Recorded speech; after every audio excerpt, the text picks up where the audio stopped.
अस्सलाम वालेकुम everyone and welcome back to my channel. आज मैं नेपरा गया हुआ था और आपको जैसे पता है ख़बरों में भी आपने सुना होगा और बहुत सारे लोगों ने मुझे डीएम्स भी किए थे कि नेपरा की जो एक अमेंडमेंट आई है नेट मीटरिंग रेगुलेशंस के हवाले से, उसमें जो है बाय बैक प्राइस थी हमारे जो एक्सपोर्टेड यूनिट्स थे, जो नेट मीटरिंग कंज्यूमर्स थे, उनकी बाय बैक प्राइस को थोड़ा सा चेंज किया गया था।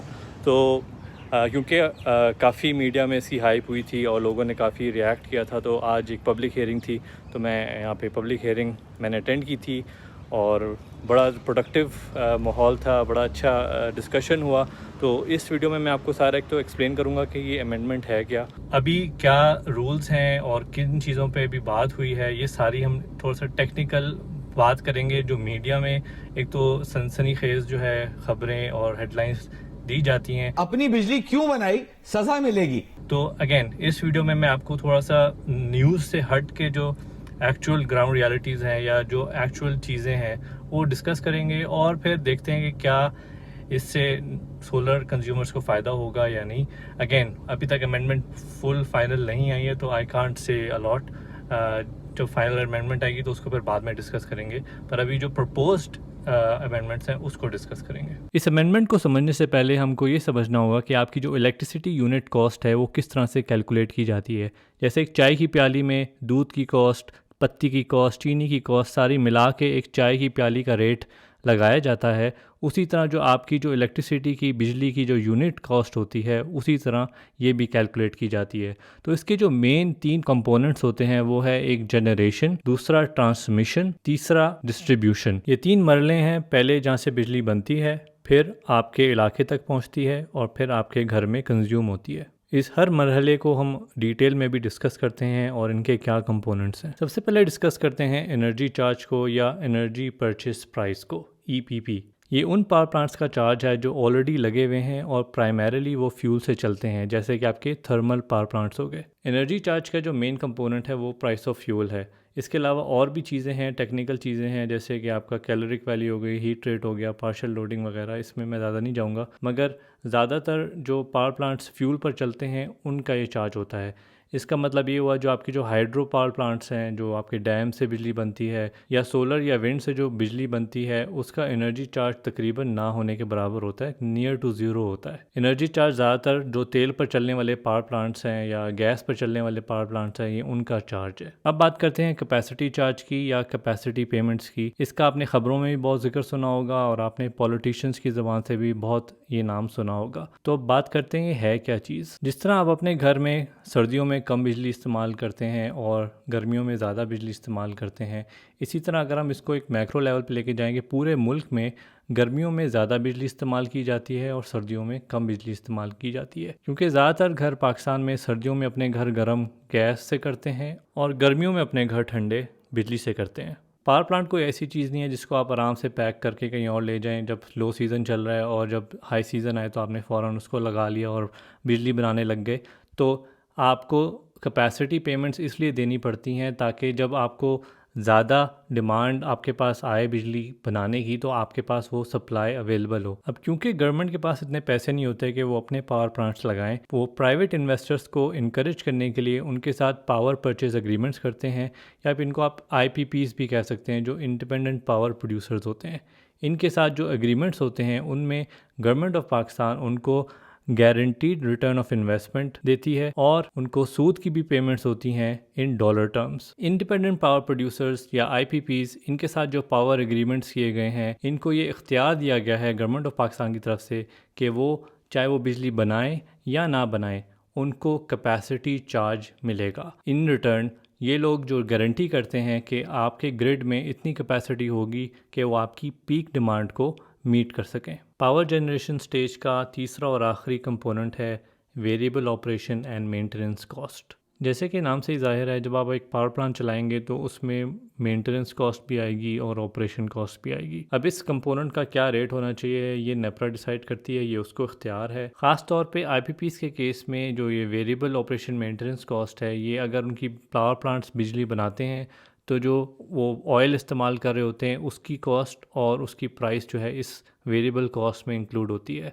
अगर नेपरा का जो बेंचमार्क है उससे जो तेल की प्राइस और एनर्जी की प्राइस ऊपर होती है या नीचे होती है, तो फ्यूल प्राइस एडजस्टमेंट एक दो महीने बाद जो है वो डिसाइड होती है। आपको सबको पता होगा फ्यूल प्राइस एडजस्टमेंट क्या होती है, आजकल बड़ी ज़्यादा हुई हुई है। तो अगर नेपरा के बेंचमार्क से जो है ये तेल की प्राइस ऊपर हो जाती है तो आपको बाद में फ्यूल प्राइस एडजस्टमेंट की सूरत में आपको ये पेमेंट देनी पड़ती है। अब बात करते हैं ट्रांसमिशन स्टेज की। ये जो पावर प्लांट्स होते हैं जो बिजली बना रहे होते हैं, या डैम होते हैं, ये आपके गली मोहल्ले में तो लगे नहीं होते, ज़्यादातर ये दूर दराज इलाकों में लगे होते हैं और इनकी बनाई हुई बिजली आपके घर तक पहुंचाने के लिए एक इंफ्रास्ट्रक्चर का इस्तेमाल होता है। ये सारा इंफ्रास्ट्रक्चर एक हुकूमती इदारा NTDC national transmission and dispatch company का होता है। इस स्टेज पे आपको usage of system charge UOSC के पैसे देने पड़ते हैं, क्योंकि आप उनका सिस्टम यूज़ कर रहे हैं, उनका इंफ्रास्ट्रक्चर यूज़ कर रहे हैं, तो उनकी जो सैलरीज़ हैं, उनकी जो मेंटेनेंस कॉस्ट है वगैरह वगैरह, तो ये कॉस्ट पाकिस्तानी अवाम के बिलों में डाली जाती है ताकि इदारा चल सके, इसका जो इंफ्रास्ट्रक्चर है उसकी मेंटेनेंस हो सके। और अगर ये इदारा एक्सपेंशन करता है, नई इन्वेस्टमेंट करता है, तो उनकी गारंटीड रिटर्न ऑफ इन्वेस्टमेंट भी इस चार्ज में इंक्लूड की जाती है। जनरेशन के 3 component capacity charge, energy charge और वेरिएबल ऑपरेशन मेंटेनेंस चार्ज, और ट्रांसमिशन का एक component usage of system charge मिलाकर पावर परचेज प्राइस निकलती है। अब सोलर नेट मीटरिंग की बात करें तो ये पावर परचेज प्राइस, या इसको PPP शॉर्ट में कहा जाता है, इस प्राइस पर अगर नेट मीटरिंग कंज्यूमर्स के हर 3 महीने बाद नेगेटिव एक्सपोर्ट यूनिट्स हैं, मतलब कि जो आपका लोकल डिस्को है, ISCO हो गया, के इलेक्ट्रिक हो गया, अगर उनके पास आपके यूनिट्स पड़े हुए हैं तो वो इस प्राइस पर आपसे वो यूनिट वापस ख़रीदेंगे। नेपरा जो अभी अमेंडमेंट कर रहा है वो इसी चीज़ पे कर रहा है कि पावर परचेस प्राइस के बजाय सिर्फ एनर्जी परचेस प्राइस पर ये यूनिट्स वापस ख़रीदे जाएं। इसको हम थोड़ी देर बाद में फिर से डिस्कस करते हैं। अभी तीसरा कंपोनेंट जो है आपके जो बिजली का यूनिट की प्राइस होती है वो डिस्ट्रीब्यूशन पार्ट है, उसको अब डिस्कस करते हैं। अब बात करते हैं डिस्ट्रीब्यूशन स्टेज की। इसमें 3 कंपोनेंट्स हैं, distribution margin, transmission and distribution charges और prior year adjustments. Distribution margin आपके लोकल डिस्को का, अगर आप इस्लामाबाद में तो ISCO हो गया, लाहौर है तो लेस्को हो गया और कराची है तो के इलेक्ट्रिक हो गया फॉर एग्जांपल। तो डिस्ट्रीब्यूशन मार्जिन उनकी ऑपरेशन और मेंटेनेंस कॉस्ट को कवर करता है और उनके जो एम्प्लॉयज़ हैं उनकी सैलरीज़ को पे करता है। ट्रांसमिशन एंड डिस्ट्रीब्यूशन लॉसेस, जैसे कि नाम से ही ज़ाहिर है, अगर आपके डिस्को की ज़्यादा बिजली चोरी हो रही है तो ये जो कॉस्ट है ये आपके बिलों में ज़ाहिर होगी। फॉर एग्ज़ाम्पल हैदराबाद का जो डिस्को है हेस्को, उसमें बहुत ज़्यादा बिजली चोरी होती है, तो उसका जो ट्रांसमिशन और डिस्ट्रीब्यूशन लॉस का कंपोनेंट है वो बहुत ज़्यादा है। और फॉर एग्ज़ाम्पल जैसे ISCO की बिजली सबसे कम चोरी होती है तो उनका TND कंपोनेंट सबसे कम होता है। और आखिरी कंपोनेंट डिस्ट्रीब्यूशन साइड का PYA है, प्रायर ईयर एडजस्टमेंट्स। ये बेसिकली जैसे नाम से ही ज़ाहिर है, अगर पिछले साल के कोई ड्यूज़ रहते हैं तो वो आपके बिजली के बिल में इंक्लूड किए जा सकते हैं। तो दोस्तों ये 3 स्टेजेस हैं और 7 कंपोनेंट्स हैं जिसके बेसिस पर आपका जो बिजली का यूनिट है उसकी प्राइस डिटरमिन की जाती है। इस प्राइस को टेक्निकल टर्म्स में एंड यूज़र कंज्यूमर टैरिफ कहते हैं। ये टैरिफ क्योंकि डिस्ट्रीब्यूशन स्टेज पे हर डिस्को के हिसाब से डिफरेंट होता है, तो मैं आपको अपने डिस्को का रेट बता देता हूँ जो ISCO है। सितंबर 2022 में ISCO का ऑफ पीक रेट 26 रुपीज़ 91 पैसा था। ये रेट पूरे दिन के 24 घंटे में से 20 घंटों पर अप्लाई होता है। इस वक्त मैं सिर्फ 3 फेस कंज्यूमर्स की बात कर रहा हूँ। अगर आप सिंगल फेस कंज्यूमर हैं और इस रेट से कम रेट पर आप बिजली ख़रीद रहे हैं तो गवर्नमेंट ऑफ पाकिस्तान आपको सब्सिडी दे रही है। दिन के बाकी 4 घंटे जो सूरज गुरूब होने के फ़ौरन बाद शुरू हो जाते हैं उनको पीक आवर्स कहा जाता है। इन 4 घंटों के टाइमिंग्स जो हैं पूरे साल सीज़न वाइज चेंज होते रहते हैं। मैं स्क्रीन पर डाल देता हूं कि कौन से महीनों में क्या टाइमिंग होते हैं पीक आवर्स के। सितंबर 2022 में पीक आवर का रेट 33 रुपये 23 पैसे था। अब बात करते हैं नेपरा अमेंडमेंट की। इस वक्त सोलर नेट मीटरिंग कंज्यूमर्स के जो एक्स्ट्रा यूनिट होते हैं सरप्लस, जो वो ज़्यादा एक्सपोर्ट कर देते हैं अगर ग्रिड को, तो वो यूनिट्स 19 रुपये 32 पैसे पे ख़रीदे जाते हैं और वो यूनिट्स उनके हमसायों को 26 रुपीज़ और 91 पैसा में बेच दिए जाते हैं। अगर ये अमेंडमेंट अप्रूव हो जाती है तो जो surplus units net metering consumers के होते हैं वो पावर परचेस प्राइस के बजाय एनर्जी परचेस प्राइस पर ख़रीदे जाएंगे। मतलब 19 रुपीज़ 32 पैसा के बजाय वो 9 रुपये में ख़रीदे जाएंगे। इस अमेंडमेंट के मुताबिक अगर आपने अपने पीक यूनिट्स को अपने ऑफ पीक सरप्लस यूनिट्स के साथ ऑफसेट करना है तो आपको ऑफ पीक आवर्स में 3.6 टाइम्स ज़्यादा यूनिट्स एक्सपोर्ट करने होंगे ताकि आपका बिल ज़ीरो आए। जहाँ तक मेरा एनालिसिस है, अगर ये नेपरा की अमेंडमेंट अप्रूव हो जाती है तो सोलर नेट मीटरिंग के कंज्यूमर्स का नेगेटिव बिल आना तकरीबन नामुमकिन है। नेपरा ने बिल्कुल सही अमेंडमेंट क्या बात कर रहे हो, इतने मसले हैं इस अमेंडमेंट में, मैं कहाँ से शुरू करूँ। नेट मीटरिंग कंज्यूमर्स के जो नेगेटिव यूनिट्स पर पेमेंट होती है वो बाकी सारी आवाम जिनके पास नेट मीटरिंग नहीं है वो पे करती है। तो अगर ये रेट्स नीचे आते हैं तो जो बाकी आवाम है उस पर थोड़ा बोझ कम होगा, मगर अगर ये अमेंडमेंट पास नहीं होती तो जो बोझ है वो बाकी सारी आवाम पर रहेगा और नेट मीटरिंग कंज्यूमर्स के बिल नेगेटिव में आएंगे। एक तो मुझे ये समझ नहीं आता कि नेट मीटरिंग कंज्यूमर्स पाकिस्तानी आवाम पर बोझ कैसे बनने लग गए हैं। गवर्नमेंट ने जो IPPs के साथ लंबे चौड़े ल्यूक्रेटिव मुआहदे किए हुए हैं इन डॉलर टर्म्स, उन पर जो हम कैपेसिटी चार्ज देते हैं पूरी पाकिस्तानी आवाम, वो अरबों रुपए में आती है। नेट मीटरिंग कंज्यूमर्स का जो पेबल्स हैं वो 9 करोड़ रुपए है सिर्फ। कहाँ 9 करोड़ और कहाँ अरबों रुपए। अगर नेपरा को पाकिस्तानियों के बढ़ते हुए बिलों का एहसास है तो नेट मीटरिंग अमेंडमेंट से कुछ भी नहीं होने वाला। ये जो हमारी जो कंट्रीब्यूशन है और हमारी जो लाइबिलिटीज़ हैं वो आटे में नमक के बराबर भी नहीं है। तो एज आई सेड, पहले ये अरबों रुपए का हम यहाँ पे डील कर रहे हैं और यहाँ पे ये 9 करोड़ रुपए के ऊपर इतना लड़ रहे हैं और इतना रीनिगोशिएट कर रहे हैं। अगर नेपरा की वाकई में ये प्रायोरिटी है तो they have to take a more holistic approach. इन छोटी मोटी अमेंडमेंट से कुछ भी नहीं होने वाला। अगर बाकियों पे भी आप इस तरह से रूल्स उनके अमेंड करते हैं तो happily I will also accept कि हमारे भी रूल्स अमेंड किए जाएं। नेट मीटरिंग की रेगुलेशंस ऐसे वक्त में इंट्रोड्यूस कराई गई थी जब पाकिस्तान एक पावर शॉर्टफॉल से गुजर रहा था और लोगों को इंसेंटिवाइज करना था कि वो सोलर लगाएं और एनर्जी इंडिपेंडेंट भी हो जाएं और ग्रिड को भी सप्लाई करें। इस वजह से ये पहले जो बाइंग बैक रेट्स थे वो थोड़े से लुक्रेटिव थे। अब पाकिस्तान की सिचुएशन बहुत डिफरेंट है, शॉर्टफॉल से लेके बट अब हम सरप्लस में आ गए हैं। हमारे पास बहुत ज़्यादा पावर है मगर हम उनको यूज़ नहीं कर पाते हैं ड्यूरिंग ऑफ पीक सीज़न। इस वजह से हमें कैपेसिटी पेमेंट्स देनी पड़ती हैं। 2022 में पाकिस्तानियों को सोलर अडॉप्शन को इंसेंटिवाइज करने की उस तरह से ज़रूरत नहीं है जैसे पहले थी। ऑलरेडी लोगों को बहुत ज़्यादा अवेयरनेस है सोलर के बारे में और लोग खुद आना चाह रहे हैं। अगर ये अमेंडमेंट पास हो भी जाती है विद जो प्रपोज अमेंडमेंट है, फिर भी सोलर की जो रिटर्न ऑफ इन्वेस्टमेंट है वो 3 से 5 साल के दरमियान आपको मिल सकती है।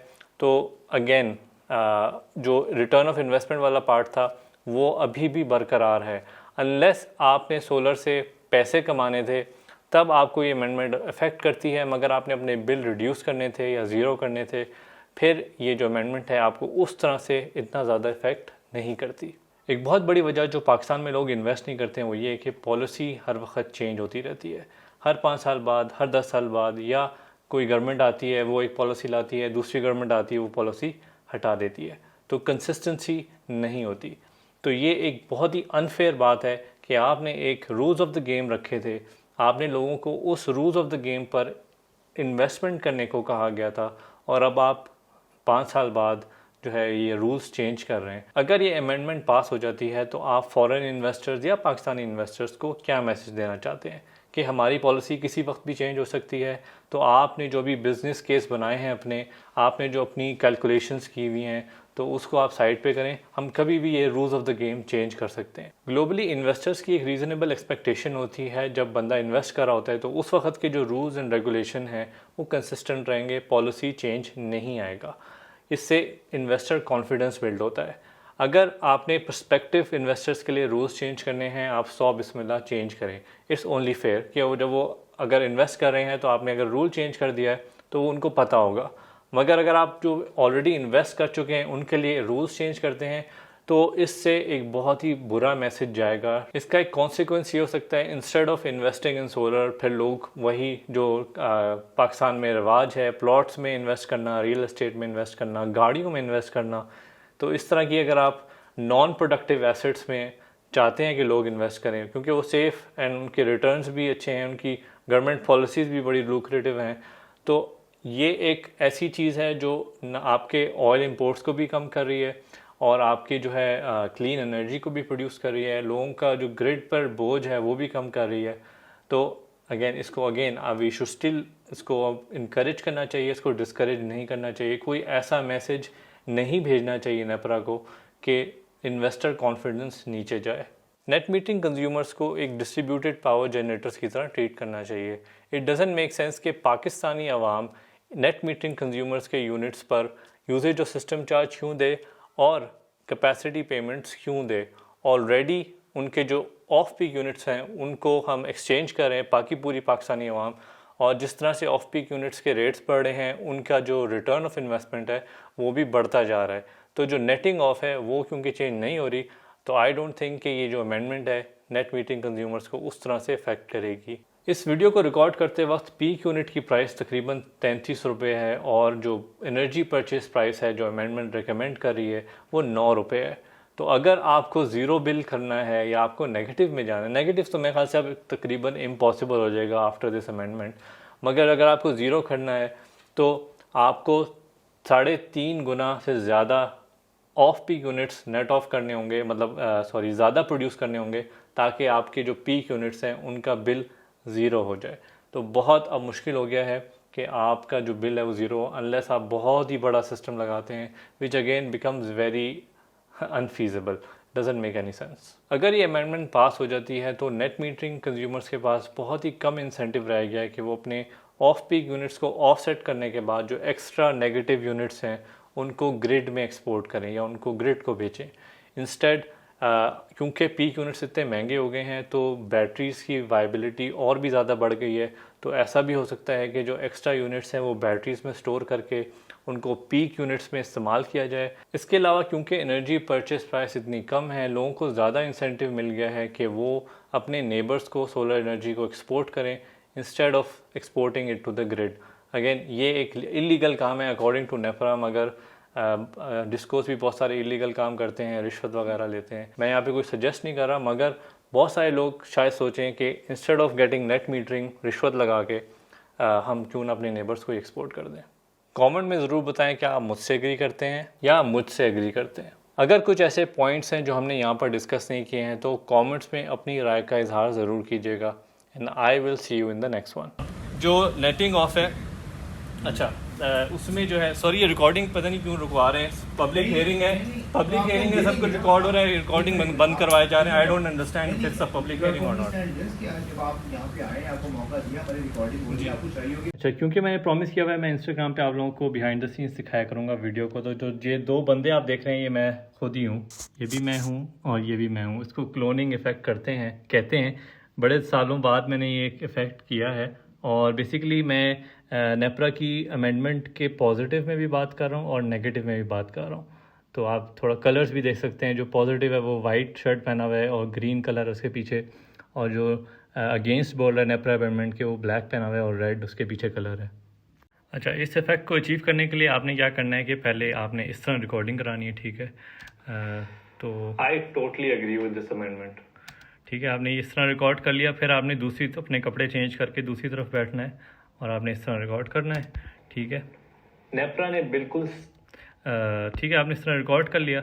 अब आपने क्या करना है, जो इन दोनों को एक दूसरे के ऊपर लेयर के ऊपर रख देना है, बहुत आसान है ये। और फिर आपने एक मास्क लगाना है, ठीक है। मास्क लगा लिया आपने।